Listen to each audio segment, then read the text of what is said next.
I'm Clarke Speaks, the catastrophic injury lawyer. Welcome to The Verdict. This is the Elevation Leadership Summit. My name's Carson Grace Toomer, and I'm here with American injury lawyer Clarke Speaks. Now, Mr. Speaks, what are some of the top misconceptions about running a business and being an entrepreneur?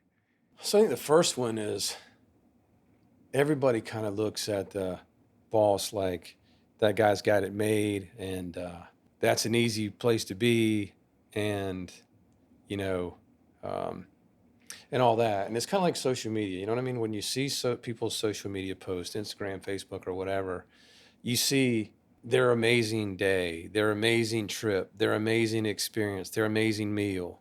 You don't see them having a peanut butter jelly sandwich. You know what I mean? You just see the very surface of the iceberg, the tip of the iceberg, and then you don't see what's going on underneath it. And so for me, that a few weeks ago, there was a deposition at my office, and I arrived at the same time the other lawyer arrived. The other lawyer is a very good friend of mine, been a friend of mine. We went to law school together, a very good friend of mine for a long period of time. I drive up, and they drive up, and they see the car, they see the office, they see, and they make certain, I can see in their mind, she's making certain, assumptions based on these things. She even says, I should have done something differently, and I'm like, wait a minute, no, that's not true necessarily. This is, what you're seeing is an image of that may not necessarily be, accurate. For example, there's a tax reason why I would have a big, expensive car or truck or whatever. There is a very specific,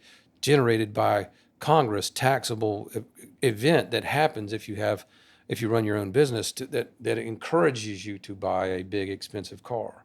And so people don't necessarily know that. And so the perception is that people might see what you drive or where you go on vacation or the house that you live in or whatever, and think you've got it made and everything is easy, and then you got it made and all you do is sit back and count money. That could not be farther from the truth. The reality is when you're running a business, you are responsible for everything. And there are nights, there is one or two nights a month where I'm like, I can barely sleep because something is going on at work, at my office, at this business that I am responsible for running, that, is a challenge or a threat to my team or my clients or the operation or whatever. That is, so people don't see that stress. They don't see that those challenges, those sort of sleepless nights, or those times when you have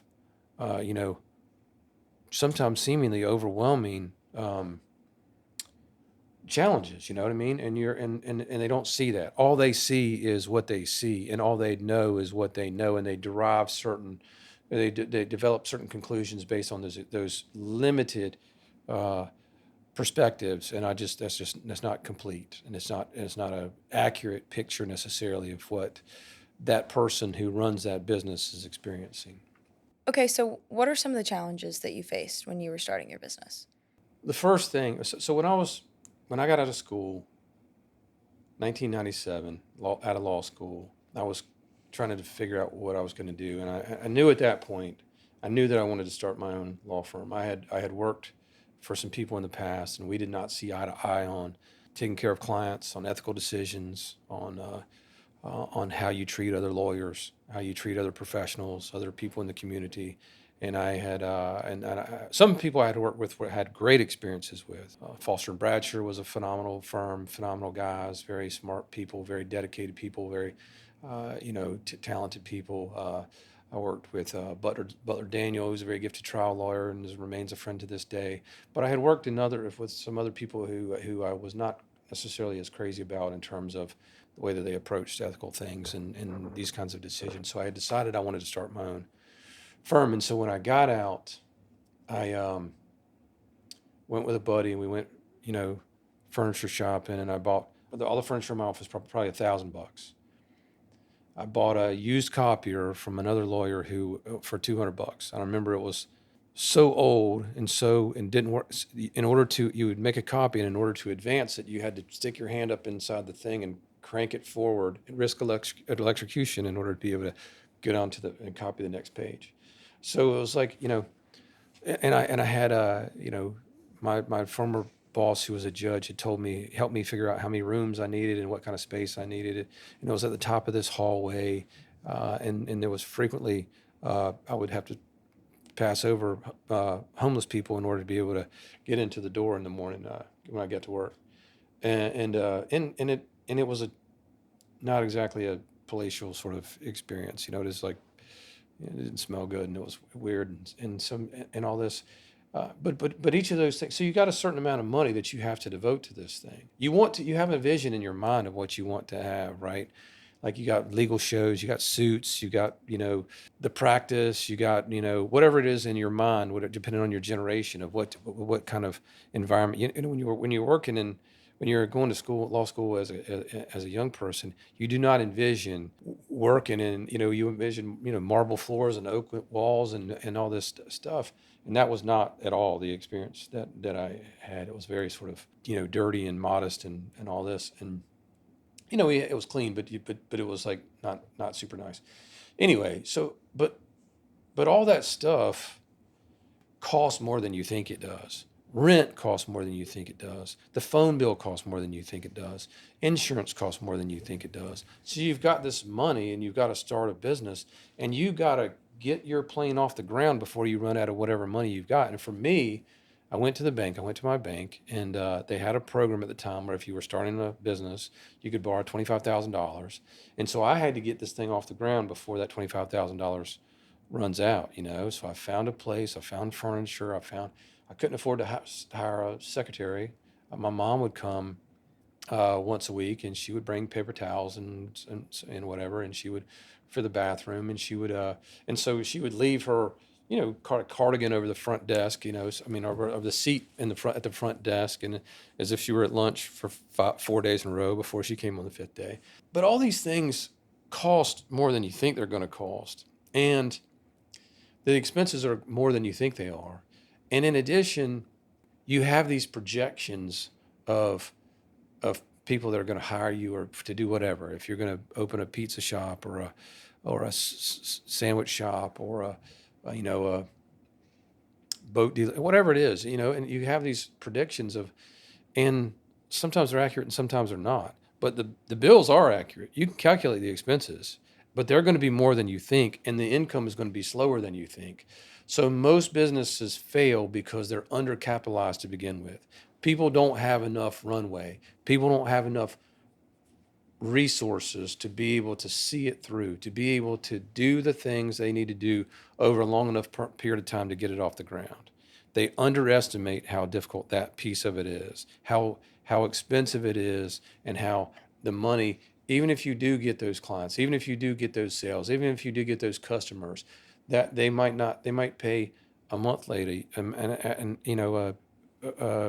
2 months late, 60 days, 90 days, or whatever, or there might be some kind of seasonal component to your business, but there's some piece of it that you haven't, that you might not have taken into consideration is going to cost more than, and that leads to the second piece of this, which is the concept of leaders eat last, or the third piece, leaders eat last. And what I mean by that is, so if you're a person who cares about your team and cares about your, employees and cares about your customers or clients or whatever, you've got to be you're going to have to, the rent has to be paid.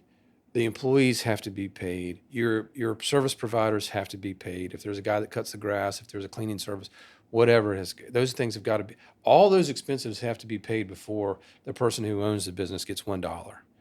And so it doesn't matter if you are starting a landscaping business on day one, or if you are Elon Musk,